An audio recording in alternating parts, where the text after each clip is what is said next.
ఒక వ్యక్తి మనతో ఉన్నారు, ఇప్పుడు లైవ్ లో రాబోతున్నారు. ఆయన షేక్ ఇంతియాజ్ గారు జూమ్ లో జాయిన్ అవుతున్నారు.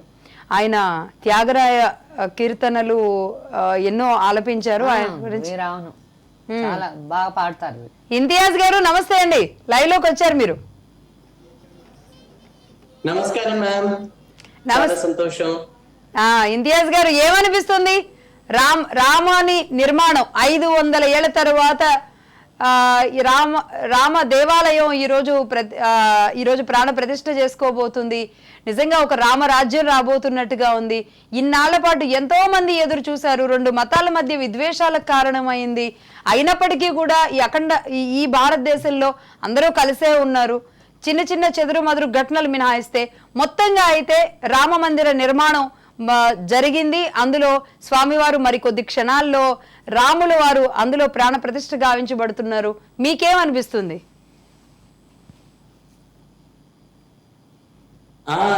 చాలా సంతోషం. కొత్త ఆలయం మళ్ళీ నిర్మింపబడింది. ఈరోజు ప్రతిష్టాపన. సో అందరికీ ఒక పండగ సందడి.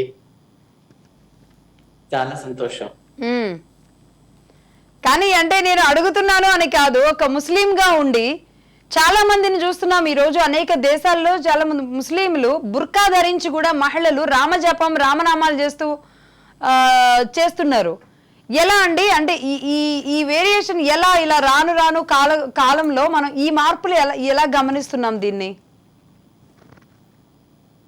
అది వారి వారి ఇష్టానుసారంగా, అది ప్రత్యేకంగా ఎవరికి నిబంధనలు ఏమి లేవు. ఎవరికి ఏ దేవుడు ఇష్టం ఉంటే ఆ దేవుణ్ణి ఆరాధించడం. Secular state country. మన కంట్రీలో కాదు, నేను చెప్పేది దుబాయ్ లాంటి కంట్రీస్ నుంచి కూడా, అరబ్ కంట్రీస్ అందరికి ఫ్రీడమ్ ఉంది కదా. అందరికి ఏ భగవంతుడైనా దేవుడు ఒక్కడే, మనం ఒక్కడే. అందరికి నామాలు వేరు.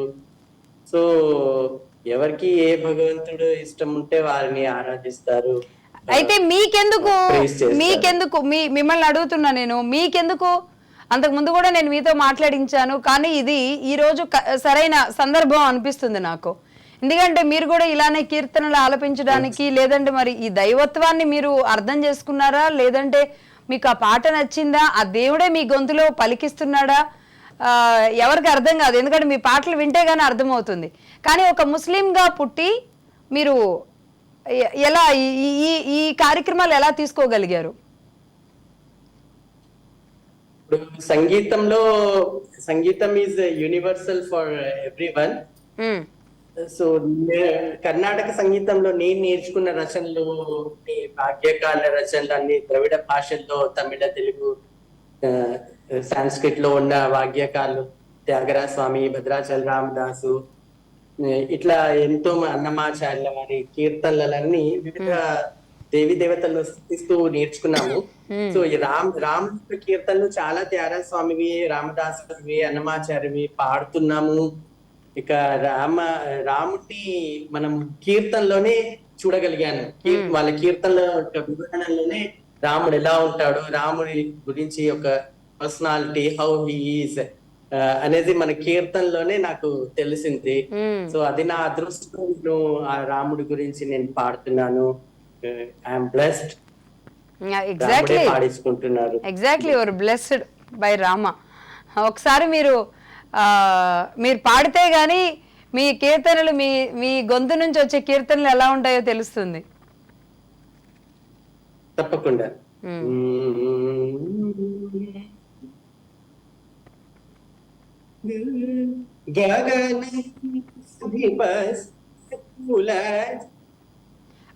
Audio break అవుతున్నట్టుంది.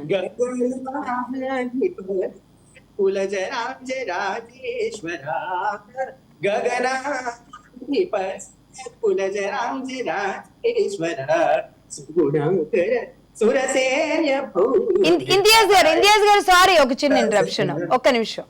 ఈ ప్లేయర్ ఏంటండి?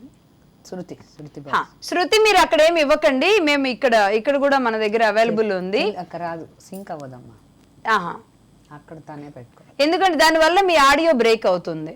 అక్కడ ఏదో కానీ దీనికి ఐ స్టాప్. ఉమ్. గగన దీపేశ్వర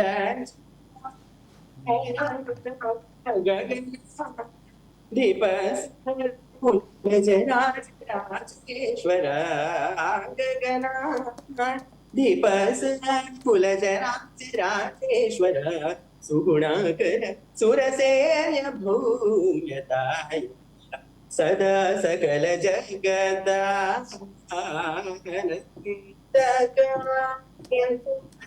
జయ జానకి ప్రాణనాయక జగదా